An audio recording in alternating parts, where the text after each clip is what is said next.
Hi అండి. అందరికీ నమస్తే. Welcome back to Bhavya's kitchen. ఇవాల్టి వీడియోలో మీ అందరికీ మా ఊరి స్పెషల్ బెల్లం అరిసెలు. ఈ అరిసెలు చాలా చాలా టేస్టీగా ఉంటాయండి. చాలా క్రిస్పీగా ఉంటాయి. ఇప్పటి వరకు ఎవరు అయితే ఈ పాకాన్ని చూపించుండరో అంత టేస్ట్‌గా ఉంటాయి. అందుకనే మా ఊరి స్పెషల్ అన్నానండి. ఈ అరిసెలు చేసుకోవడం చాలా ఈజీ. చాలా తక్కువ ఇంగ్రీడియెంట్స్‌తోని అరిసెలు తయారు చేసేసుకోవచ్చు. నేను చెప్పిన ఈ కొలతలో, ఈ టిప్స్ ఫాలో అయ్యి చేసినట్లయితే మీరు ఫస్ట్ టైమ్ చేసినా కూడా చాలా టేస్టీగా అరిసెలనైతే ప్రిపేర్ చేసేసుకోగలరు. ఇలాంటి స్పెషల్ రెసిపీ, సీక్రెట్ రెసిపీ మీకైతే ఈ సీక్రెట్స్ అన్నీ నేను చెప్తాను. నేను చెప్పిన ఈ కొలతలు ఫాలో అయ్యి నేను ఏ విధంగా అయితే చేసానో ఆ విధంగా మీరు ట్రై చేయండి. అదే టేస్ట్ వస్తుంది. అరిసెలు మీరు ఇంకెప్పుడు చేసినా ఈ విధంగానే చేయాలనుకుంటారు. అంత టేస్ట్‌గా ఉంటాయి. అలాంటి అరిసెలు తయారు చేసుకోవడానికి ముందుగా మనం అరిసెలు తయారు చేసుకునే ముందు రోజే బియ్యాన్ని నానబెట్టుకోవాలి.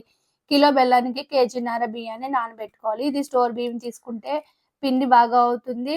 అరిసెలు కూడా ఇరిగిపోకుండా బాగా వస్తాయి. ఇలా నానబెట్టుకున్న బియ్యాన్ని 2, 3 సార్లు నీట్‌గా కడుక్కొని ఏదైనా క్లాత్‌లోకి పొడి ఆరేంత వరకు ఆరబెట్టుకోవాలి. ఇలా ఆరబెట్టుకున్న బియ్యాన్ని పిండి మిల్లులో పిండాడించుకొని తీసుకోవాలి.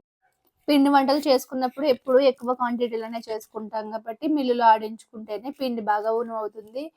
పిండి మెత్తగా కూడా ఆడతారు. ఇలా ఆరబెట్టుకున్న బియ్యాన్ని పిండి ఆడించేసుకొని తీసుకోవాలి.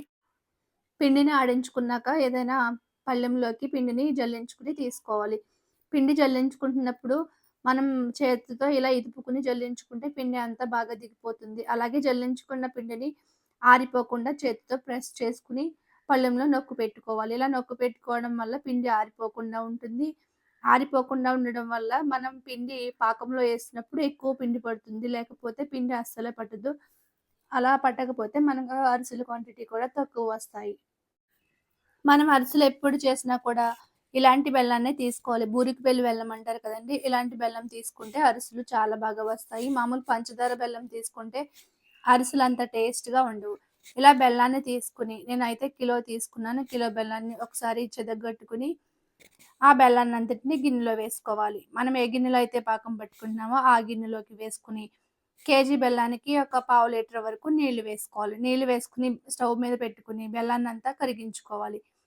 ఒకసారి బెల్లం అంతా కరిగేంత వరకు కరిగించుకున్నాక, ఈ బెల్లం పాకాన్ని వడకట్టుకొని తీసుకోవాలి. ఏదైనా నలకలుంటే ఇలా స్ట్రెయిన్ చేసి తీసుకోవడం వల్ల నలకలన్నీ పోతాయి.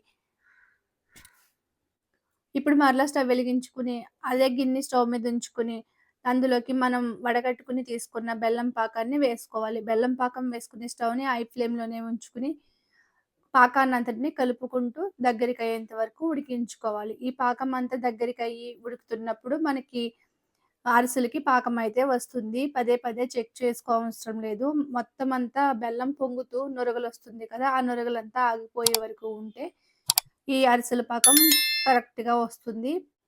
మనం అరిసెలు చేసేటప్పుడు ఈ పాకం అనేది కరెక్ట్‌గా రావాలండి. నేను చూపించే విధంగా పాకం ఒకసారి గిన్నెలో యేసుకొని చెక్ చేసుకుంటే, ఆ పాకం ఎలా ఉండాలంటే చాలా గట్టిగా ఉండాలి. ఆ పాకాన్ని మనం చేతిలోకి తీసుకొని ఏదైనా గిన్నెనేసి గాని, ప్లేట్‌నేసి గాని కొడితే టింగ్ మని సౌండ్ రావాలి. అలా సౌండ్ వస్తేనే అరిసెలు క్రిస్పీగా వస్తాయి.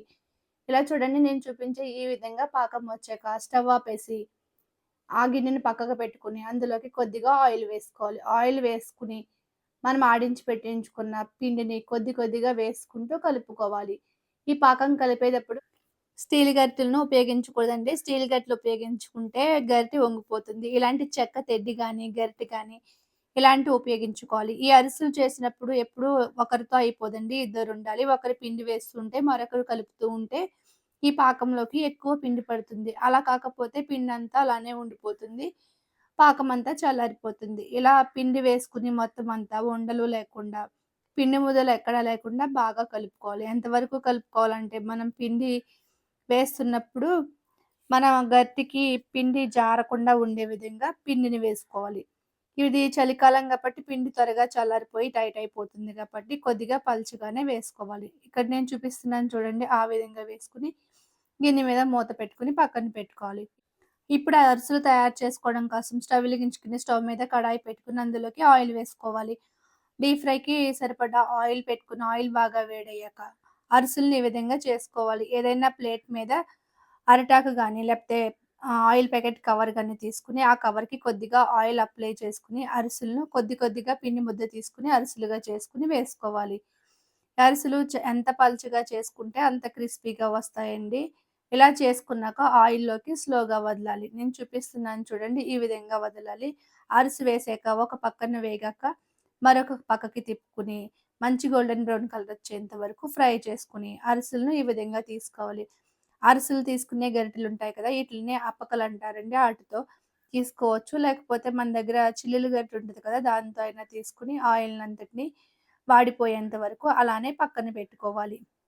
ఈ అరిసెలు ఒకటి వేస్తుంటే మరొకటి ఫ్రై అయిపోతుంది. అది ఫ్రై అయిన వెంటనే మరొకటి వేసేయాలి. వెంటనే వేసేయాలి. పిండికి వేడిగా ఉన్నప్పుడే వెంటనే అరిసెలు వేసుకుంటే అరిసెలు చాలా ఎక్కువగా వస్తాయి. కేజీ బెల్లానికి ఒక 50 అరిసెల వరకు వస్తాయి. అలా మనం పిండి చల్లారిపోయాక వేసుకుంటే తక్కువ అరిసెలనేవి వస్తాయి. ఈ విధంగా అరిసెలన్నిటిని ఒకదాని తర్వాత ఒకటి ఫ్రై చేసుకొని ఏదైనా టిష్యూ ఉన్న ప్లేట్‌లోకి తీసుకొని ఈ అరిసెలని పూర్తిగా చల్లారాక మాత్రమే ఏదైనా ఎయిర్ టైట్ డబ్బాలో పెట్టుకోవాలి. ఈ అరిసెలు మా ఊర్లో అయితే కట్టెల పొయ్యి మీద చేస్తారు. అలాగే అరిసెలు వేశాక వీటన్నిటిని గడ్డి మీద వేసి ఆయిల్ అంతా పీల్చేసుకున్నాక డబ్బాలోకి పెట్టుకుంటారు. నేనైతే చిన్న చిన్నగా చేస్తున్నాను. అలా కాదండి మా నాన్నమ్మ, పెద్దమ్మ వాళ్ళైతే చాలా పెద్ద పెద్ద అరిసెలు చేస్తారు. చాలా పలుచగా చేస్తారు. నేనైతే అరిసెలు తినాలంటే మా ఊరి అరిసెలే తింటాను. వాళ్ళు చేసినయి మాత్రమే తింటాను. నేను చేసుకున్నా కూడా నాకు నచ్చవు. వాళ్ళు చేసినయే నచ్చుతాయి. ఆళ్ళు అంత టేస్ట్‌గా చేస్తారు. కానీ అదే పాకంతో నేను కూడా చేశాను. మీరు కూడా ఒకసారి ఈ విధంగా ట్రై చేయండి. ఈ రెసిపీ చాలా బాగా నచ్చుతుంది మీకు. ఇంత క్రిస్పీగా అరిసెలు తయారు చేయాలంటే 2 విషయాలు గుర్తుపెట్టుకోవాలి. మనం తీసుకునే బెల్లం ఎప్పుడు మంచిదై ఉండాలి. పంచదార బెల్లంతో అయితే అరిసెలు బాగా రావు. అలాగే పాకం కూడా బాగా రావాలి. పాకం అంటే ముదురు పాకం వస్తేనే గానీ అరిసెలు ఇంత క్రిస్పీగా రావు. ఈ విధంగా పాకం పట్టుకొని తీసుకుంటే అరిసెలు మీరు ఫస్ట్ టైమ్ చేసినా కూడా చాలా బాగా వస్తాయి. ఫస్ట్ 2, 3 సార్లు అరిసెలు కొద్దిగా ఇలా చిల్లులు పడినట్టు అనిపిస్తాయి. అరిసెలు అదే బాగా వస్తాయి. దానికేమి కంగారు పడనవసరం లేదు. ఈ అరిసెలు తయారు చేసుకున్నప్పుడు ఒకరితో అవ్వదండి, ఇద్దరుండాలి. అలాగే నుంచుని మన స్టవ్ గొట్టు మీద అరిసెలు చేసేద్దామంటే కూడా అవ్వదండి. స్టవ్ ఇలా బయట లేకపోతే స్టవ్ కింద పెట్టుకొని చేసుకుంటే అరిసెలు ఈజీగా చేసుకోవచ్చు. ఈ అరిసెలు చేసేటప్పుడు మామూలు పామ్ ఆయిలే వాడాలండి. సన్‌ఫ్లవర్ ఆయిల్ అది వాడితే అరిసెలు నొక్కుకుపోయినట్టు వస్తాయి. పామ్ ఆయిల్ వాడితే అరిసెలు పొంగుతూ వస్తాయి. ఇలా అన్ని అరిసెలని చేసేసుకోవాలి. ఫ్రై చేసుకున్న అరిసెలన్నిటిని ఏదైనా పళ్ళెంలో పెట్టుకొని చల్లారిపోయిన తర్వాత ఏదైనా ఎయిర్ టైట్ డబ్బాలోకి పెట్టుకొని స్టోర్ చేసుకున్నట్లయితే 6 మంత్స్ పాటు నిల్వ ఉంటాయి. ఇలాంటి అరిసెలు ఎక్కువ ఆడపిల్లలకి పెడితే నడుము నొప్పది రాదు. అంతేనండి. చాలా సింపుల్‌గా, ఈజీగా అరిసెలను తయారు చేసేసుకోవచ్చు. ఈ రెసిపీని మీరు కూడా ట్రై చేసి మీకు ఎలా వచ్చిందో నాకు కామెంట్ చేయండి. అలాగే మీకు నచ్చితే మీ ఫ్రెండ్స్ అండ్ ఫ్యామిలీ మెంబర్స్‌కి షేర్ చేయండి. ఫస్ట్ టైమ్ గనక నా వీడియోలను చూస్తున్నట్లయితే మరిన్ని హెల్తీ అండ్ టేస్టీ రెసిపీస్ కోసం భవ్యస్ కిచెన్ ఛానెల్‌ని సబ్స్క్రైబ్ చేసుకోండి. Thanks for watching.